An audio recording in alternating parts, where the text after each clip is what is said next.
Hello guys, today topic is how to log any app. So let's go to our phone screen. तो guys आ चुके हम लोग अपने phone के screen पे। सेटिंग ओपन ऑप्शन करेंगे ओपन।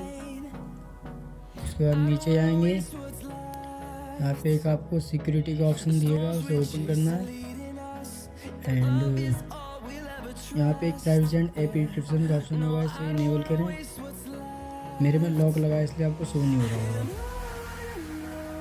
फिर ऐप इंक्रिप्शन को ओपन करना है और आप यहाँ पे देख सकते हैं आपको जिस भी ऐप में लॉक लगाना है उसे इनेबल कर दो। जैसे मैं एग्जांपल के लिए लगा देता हूँ, जैसे मुझे एल्बम में लगाना है तो मैं इसे इनेबल कर दूँगा।